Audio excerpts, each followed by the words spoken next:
മൂകം കരോതി വാചാലം പങ്കും ലംഘയത്തെ ഗിരിം യത്കൃപാത്തമഹം വന്ദേ പരമാനന്ദമാധവം. നാരായണീയം 10ാമത്തെ ദശകത്തിൽ 9ഉം 10ഉം ശ്ലോകങ്ങളുടെ അർത്ഥം ഇന്ന് പറയാം. അർത്ഥം പറയുന്നത് കിഴക്കേപ്പാട്ട് വാര്യത്ത് ഭാരതി. 9ാമത്തെ ശ്ലോകം. വേദൻ പുരാണനിവഹാനപി സർവവിദ്യാ കുർവൻ നിജാനനഗണ ചതുരാനനോസൗ പുത്രേഷു തേഷു വിനിധായ സസർഗവൃദ്ധിമപ്രാപ്നുവം സ്തവ പദംബുജമാശ്രിതോഭൂത്. ധർമാദികളെ സൃഷ്ടിച്ചതിന് ശേഷം വാണി ഭഗവതിയെ സൃഷ്ടിച്ചു. വാണി ഭഗവതിയിൽ കാമം തോന്നി സനകാദികളായിട്ടുള്ള പുത്രന്മാർ അതിനെ തടഞ്ഞു. ഭഗവാന്റെ നിർദ്ദേശപ്രകാരം സനകാദികൾ ബ്രഹ്മാവിൻ്റെ സംരംഭത്തിനെ തടഞ്ഞു. അത് കഴിഞ്ഞിട്ട് ബ്രഹ്മാവ് വീണ്ടും പ്രവൃത്തിയിൽ മുഴുകുകയാണ്. അതാണ് ഈ ശ്ലോകത്തിൽ പറയണത്. വേദാൻ പുരാണനിവഹാൻ അപി സർവവിദ്യാഃ കുർവൻ നിജാനനഗണാൽ ചതുരാനനഃ അസൗ. അസൗ ചതുരാനനഃ, ചതുരാനനായിട്ടുള്ള ഈ ബ്രഹ്മാവ്, 4 മുഖങ്ങളുള്ളതായിട്ടുള്ള ഈ ബ്രഹ്മാവ്. നേരത്തെ തന്നെ പറഞ്ഞു, ശബ്ദം കേട്ടിട്ട് തപ തപ എന്നുള്ളതായിട്ടുള്ള ശബ്ദം കേട്ടിട്ട് എവിടുന്നാണ് ശബ്ദം കേൾക്കണത് എന്ന് നോക്കിയും കൊണ്ട് 4 ഭാഗത്തേക്കും തല തിരിച്ചു നോക്കി. അപ്പോൾ 4 മുഖം ഉള്ളതായിട്ട് തീർന്നു. ബ്രഹ്മാവിന് 4 മുഖങ്ങളുണ്ടായി എന്ന് നേരത്തെ പറയുണ്ടായി. അങ്ങനെയുള്ളതായിട്ടുള്ള ആ ചതുരാനനായിട്ടുള്ള ബ്രഹ്മാവ്, 4 മുഖങ്ങളോട് കൂടിയതായിട്ടുള്ള ബ്രഹ്മാവ്. എന്താ ഈ 4 മുഖങ്ങളെന്ന് ഇവിടെ പ്രത്യേകിച്ച് എടുത്തു പറയാൻ കാരണം, അനവധി പേരുകളുണ്ട് ബ്രഹ്മാവിനെ പറഞ്ഞിട്ടുണ്ട്. സരസിജൻ എന്നൊക്കെ ഉള്ളതായിട്ടുള്ള, താമരയിൽ നിന്നുണ്ടായിട്ടുള്ളതൊക്കെ ഉണ്ടല്ലോ, ഒരുപാട് പേരുകളുണ്ട്. പിന്നെ എന്തിനാ ഇപ്പം ഈ ചതുരാനനൻ എന്ന് പറയുന്നത് ആവശ്യമുണ്ട്? എന്താണെന്ന് വെച്ചാൽ ഈ 4 മുഖങ്ങളിൽ കൂടിയാണ് പിന്നീട് ബ്രഹ്മാവ് വേദങ്ങളെയൊക്കെ സൃഷ്ടിച്ചത് എന്നാണ് പറയണത്. അപ്പോൾ അതുകൊണ്ട് അത് സൂചിപ്പിക്കുക മാത്രമാണ് ചെയ്യണത്. ഈ ചതുരാനനൻ എന്ന് പ്രത്യേകിച്ച് ഇവിടെ പറഞ്ഞതുകൊണ്ട്. അസൗ ചതുരാനനഃ, ചതുർമുഖനായിട്ടുള്ള ഈ ബ്രഹ്മാവ്. അസൗ എന്നുവെച്ചാൽ ഇദ്ദേഹം, ഈ ബ്രഹ്മാവ്. അസൗ ചതുരാനനഃ, ഈ ചതുരാനനൻ, ഈ ചതുർമുഖൻ. വേദാൻ, വേദങ്ങളെയൊക്കെ സൃഷ്ടിച്ചു എന്ന് പറയണം. സൃഷ്ടിക്കുക എന്ന് വെച്ചാൽ ബ്രഹ്മാവിൻ്റെ ഉള്ളിൽ തന്നെ ഉള്ളതാണ്. ചതുർമുഖ വേദങ്ങളോട് കൂടിയാണ് ബ്രഹ്മാവ് അവിടെ പ്രത്യക്ഷപ്പെട്ടത് എന്ന് പറയണ്ട ഈ നേരത്തെ തന്നെ. സർവ്വവേദങ്ങളോടും കൂടിയിട്ട് താമരയിൽ നിന്നുണ്ടായി ബ്രഹ്മാവ് എന്നാണ് പറയുന്നത്. അപ്പോൾ ആ വേദങ്ങളെ, തൻ്റെ ഉള്ളിലുള്ളതായിട്ടുള്ള ആ വേദങ്ങളും ബാക്കിയുള്ളതായിട്ടുള്ള വിദ്യകൾ, സർവ്വവിദ്യകളും അദ്ദേഹത്തിൻ്റെ തന്നെ ഉള്ളിൽ ലയിച്ചു കിടന്നിരുന്നതാണ്. അങ്ങനെയുള്ളതായിട്ടുള്ള വേദാവ് ആ തൻ്റെ ഉള്ളിൽ നിന്ന് 4 മുഖങ്ങളിൽ കൂടി ഈ വേദങ്ങളെ പുറത്തേക്ക് വിട്ടു എന്നാണ്. വേദാൻ, വേദങ്ങളെയും. പിന്നെ 4 മുഖങ്ങളിൽ കൂടി, അതായത് ഓരോ മുഖത്തിൽ കൂടി ഓരോ വേദങ്ങൾ, ഋഗ്വേദം, യജുർവേദം, സാമവേദം, അഥർവവേദം എന്നിങ്ങനെ 4 വേദങ്ങൾ 4 മുഖങ്ങളിൽ കൂടെ കിഴക്ക് നിന്ന് ഋഗ്വേദം, അങ്ങനെ ക്രമത്തിൽ യജുർവേദം തെക്ക് ഭാഗത്തു നിന്ന്, സാമവേദം പടിഞ്ഞാറുന്ന്, വടക്ക് നിന്ന് അഥർവവേദം, ഇങ്ങനെ 4 വേദങ്ങളെയും പുറത്തേക്ക് വിട്ടു ബ്രഹ്മാവ് എന്നാണ് പറഞ്ഞത്. അങ്ങനെ 4 വേദങ്ങളെയും പുറത്തേക്ക് വിട്ടു. പിന്നെ വേദാൻ പുരാണനിവഹാൻ, പുരാണങ്ങൾ 18 പുരാണങ്ങളുണ്ട്. ഭാഗവതാദികളായിട്ടുള്ള 18 പുരാണങ്ങൾ. അത് കഴിഞ്ഞ് 18 ഉപപുരാണങ്ങളും ഉണ്ട്. അങ്ങനെ ഈ പുരാണങ്ങളെ, ഈ പുരാണനിവഹാൻ, പുരാണങ്ങളുടെ സമൂഹങ്ങളെ, പുരാണങ്ങളുടെയൊക്കെ സമൂഹങ്ങളെയും പുറത്തേക്ക് വിട്ടു. പുരാണനിവഹാൻ അപി പുരാണനിവഹങ്ങളെയും സർവവിദ്യാഹ എന്ന് മാത്രമല്ല, ഈ വേദങ്ങളോ പുരാണങ്ങളൊന്നും പറയണ്ട, എല്ലാ വിദ്യകളെയും ബ്രഹ്മാവ് തന്നെയാണ് പുറത്തേക്ക് വിട്ടത് എന്നാണ്.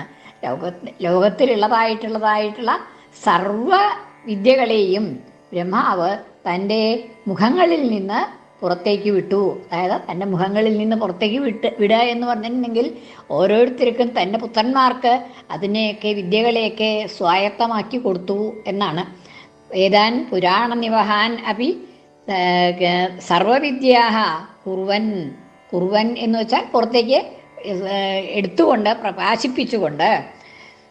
നിജ അനനഗണാൽ, എങ്ങനെയാണ്? നിജ അനനഗണത്തിൽ നിന്ന്, തൻ്റെ 4 മുഖങ്ങളിൽ നിന്ന് ഇതൊക്കെ പുറത്തേക്ക് കൊണ്ടുവന്നു. അതായത് തൻ്റെ 4 മുഖങ്ങൾ വഴിയായിട്ട് ഇതെല്ലാം ലോകത്തിന് വേണ്ടി പുറത്തേക്ക് വീണ്ടും പ്രകാശിപ്പിച്ചതിന് ശേഷം അച്യുത നിജ അജനഗണാൾ ചതുരാനനഃ അസൗ, ചതുരാനനായിട്ടുള്ള അദ്ദേഹം വേദങ്ങളെയും പുരാണങ്ങളെയും ബാക്കി എല്ലാ സർവ്വവിദ്യകളെയും, ഇപ്പം ഈ സർവ്വവിദ്യയിലും പെടില്ലേ വേദങ്ങളും പുരാണങ്ങളും എന്ന് ചോദിച്ചാൽ ഒക്കെ പെടും. എന്നാലും അങ്ങനെ ഒന്ന് രണ്ടെണ്ണത്തിനെ പ്രധാനമായിട്ട് എടുത്തു പറഞ്ഞു എന്ന് മാത്രമേ ഉള്ളൂ.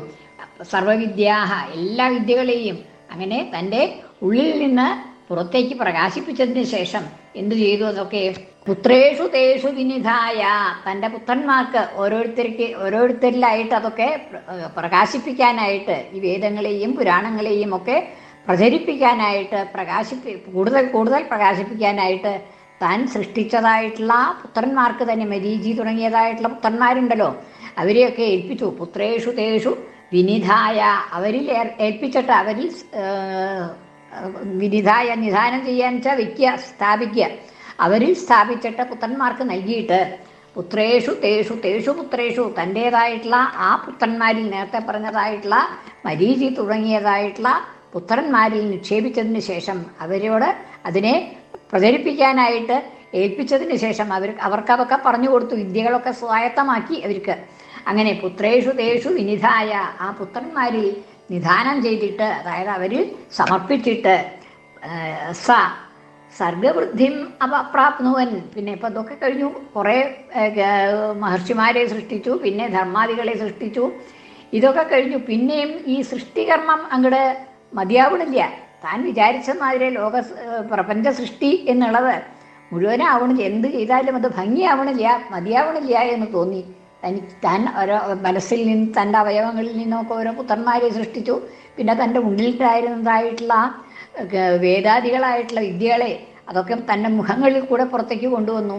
എന്തായാലും അത് മതിയാവും, ലോകം പ്രപഞ്ചം നിറയണില്ല സൃഷ്ടി കൊണ്ട്, അത് വേണ്ട വിധത്തിലുള്ളതായിട്ടുള്ള സൃഷ്ടിയാവണില്ല എന്ന് തോന്നി.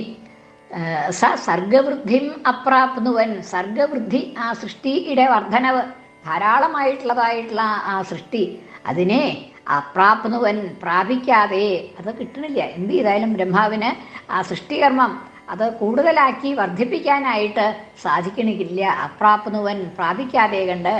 അപ്രാപ്നുവൻ തവ പദാംബുജം ആശ്രിത അഭൂത്, തവ പദാംബുജം, അങ്ങയുടെ പദാംബുജത്തെ തന്നെ, അങ്ങയുടെ പദങ്ങളാകുന്ന അംബുജ താമരകളെ തന്നെ, അങ്ങയുടെ താമര പോലുള്ളതായിട്ടുള്ള കാലുകളെ തന്നെ ആശ്രിത അഭൂത്, ആശ്രിതോഭൂത്, ആശ്രിത അഭൂത്, ആശ്രയിച്ചവനായി തീർന്നു. അദ്ദേഹം ബ്രഹ്മാവ് തനിക്ക് സൃഷ്ടികർമ്മം മതിയാവണില്ല എന്ന് തോന്നിയപ്പോൾ, അതിൻ്റെ വേണ്ട വിധത്തിൽ വർദ്ധിക്കണില്ല സൃഷ്ടി എന്ന് തോന്നിയപ്പോൾ ഭഗവാനെ തന്നെ വീണ്ടും ആശ്രയിച്ചു. ഭഗവാന്റെ പാതാരവിന്ദങ്ങളെ തന്നെ വീണ്ടും ആശ്രയിച്ചു. ആശ്രിത അഭൂത്, ആശ്രയിച്ചവൻ ആയിത്തീർന്നു, അഭൂത് ആയിത്തീർന്നു. അടുത്ത ശ്ലോകം, 10ാമത്തെ ശ്ലോകം. ജാനന്നുപായം അധ ദേഹമജോ വിഭജ്യ സ്ത്രീവും സഭാവമഭജൻ മനു തദ്വധൂഭ്യം താഭ്യം ച മാനുഷകുലാനി വിവർദ്ധയം സ്ത്വം ഗോവിന്ദ മാരുതപുരേശ നിരുന്ധിരോഗൻ. ഇനി സൃഷ്ടി മതിയാവണില്ല, മനുഷ്യരുടെ സൃഷ്ടിയാണ് ഇനി പറയാൻ പോണത്. അങ്ങനെ അത് മതിയാവണില്ല, മതിയായിട്ടില്ല, സൃഷ്ടി കർമ്മം വിചാരിച്ച മാതിരി ആവണില്ല എന്ന് തോന്നിയപ്പോൾ ഈ ബ്രഹ്മാവ് തൻ്റെ പ്രാണനിൽ നിന്ന്, മുഖത്ത് നിന്ന്, കരങ്ങളിൽ നിന്ന്, അംഗങ്ങളിൽ നിന്നൊക്കെ വിവിധങ്ങളായിട്ട് അംഗങ്ങളിൽ നിന്ന് ഓരോരുത്തരെ സൃഷ്ടിച്ചു. പക്ഷെ ഇങ്ങനെ ഓരോരുത്തരെ ഞാൻ തന്നെ സൃഷ്ടിക്കണം എന്ന് വെച്ചാൽ അത് ശരിയാവുമോ? എപ്പോഴും ഞാൻ തന്നെ വേണം ഇത് ഓരോരോ സൃഷ്ടിക്കും എന്ന് വിചാരിച്ചാൽ അത് ശരിയാവില്ല. രുദ്രനെ സൃഷ്ടിച്ചു, അത് കഴിഞ്ഞ് രുദ്രനോട് സൃഷ്ടികർമ്മം ചെയ്യാൻ പറഞ്ഞു. പക്ഷേ അതുകൊണ്ട് കാര്യമില്ല. അപ്പോൾ ഭീകരങ്ങളായിട്ടുള്ള സൃഷ്ടികളാണ് പിന്നെ ഉണ്ടാവണത്. അപ്പോൾ അതുകൊണ്ടും മതിയായില്ല. ഇനി എന്താ വേണ്ടത് എന്ന് ആലോചിച്ചപ്പോൾ ഭഗവാനെ തന്നെ ആശ്രയിക്കുക എന്ന് തീർച്ചയാക്കി. അങ്ങനെ ഭഗവാനെ തന്നെ ധ്യാനിച്ചും കൊണ്ടിരുന്നപ്പോൾ ഒരു ഉപായം തോന്നി എന്നാണ്. അതായത് നേരത്തെ രുദ്രനെ സൃഷ്ടിച്ചപ്പോൾ രുദ്രന് പറഞ്ഞു എനിക്ക് നാമങ്ങൾ തരണം, പദങ്ങൾ തരണം എന്നൊക്കെ പറഞ്ഞു. അപ്പോൾ അങ്ങനെ നാമങ്ങളും പദങ്ങളും അവർക്ക് വേണ്ടതായിട്ടുള്ള ആ വനിതകളെയും ഒക്കെ സൃഷ്ടിച്ചു. അപ്പോൾ ആ വനിതകളെ സൃഷ്ടിച്ചപ്പോൾ രണ്ടും അവരുടെ രുദ്രസൃഷ്ടികൾ അങ്ങോട്ട് വളരെയധികം വർദ്ധിച്ചു എന്നുള്ളത് കണ്ടതാണ്. അപ്പോൾ അതന്നെ ആയിരിക്കും ഭഗവാനും ഉപദേശിച്ചു കൊടുത്തിട്ടുണ്ടാവുക. ഏതായാലും അത് ബ്രഹ്മാവിന് തോന്നി എന്നാണ്.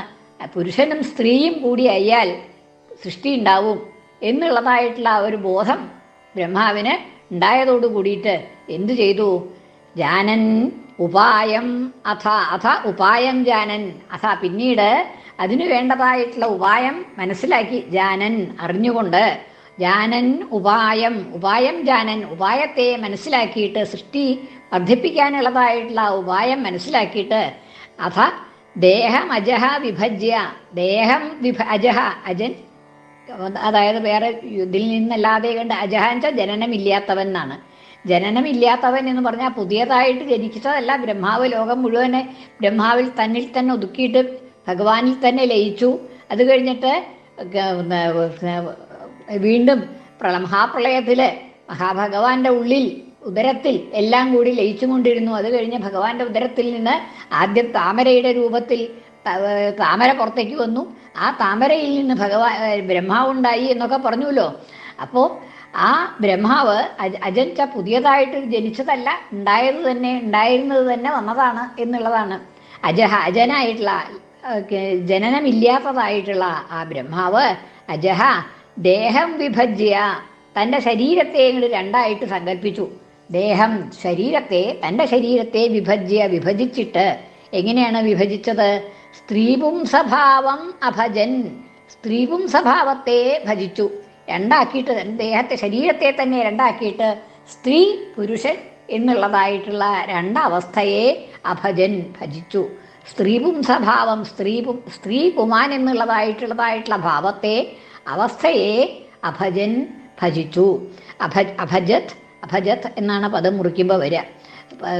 സന്ധി ചേരുമ്പോൾ അഭജൻ മനു തദ്വതുഭ്യാം എന്നായാലും അഭജത് രജഹ എന്നുള്ളതായ ഏകവചനാണ്. അപ്പോൾ അഭജത് എന്നാണ് വരിക.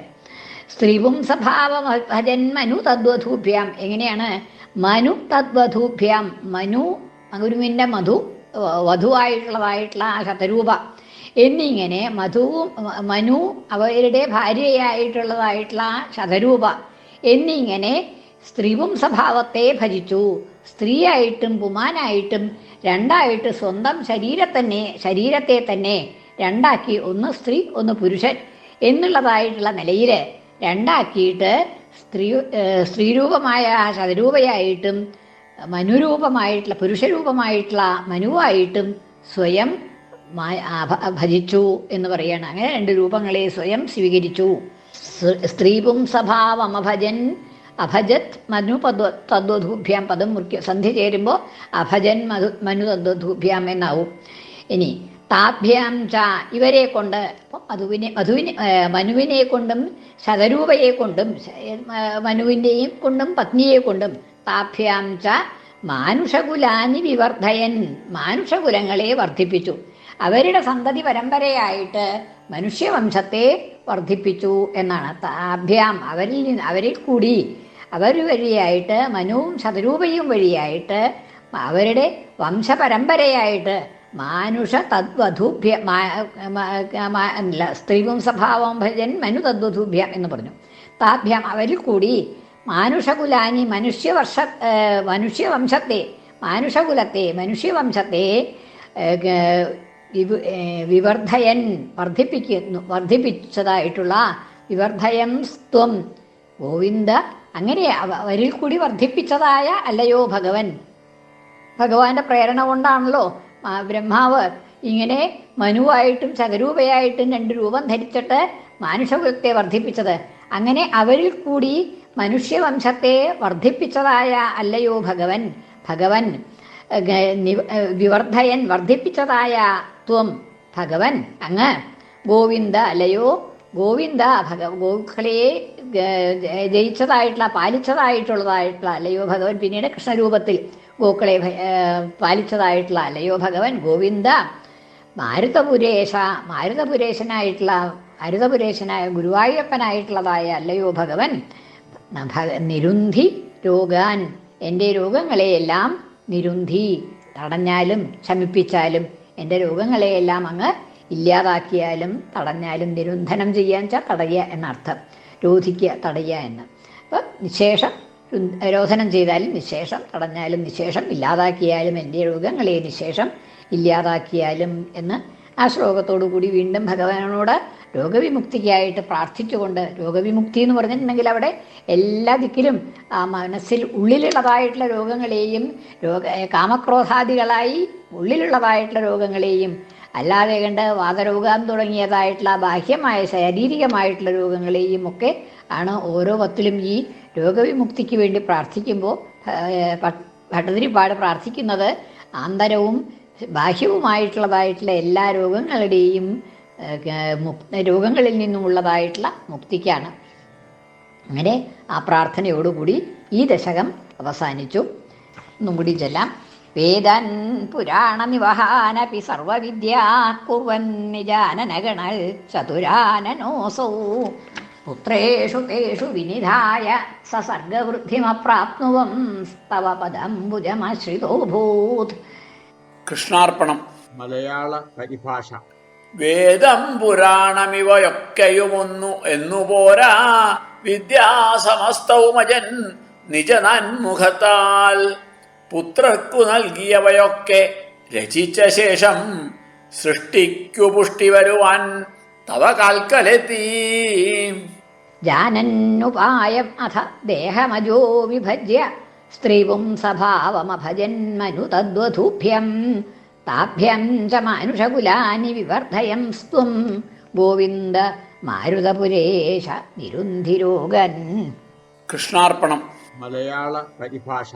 സൂത്രം ധരിച്ചു വിധി സൃഷ്ടി എളുപ്പമാക്കി, ദേഹം പകുത്തുമനു തൻ വധുവാണു പെണ്ണായി.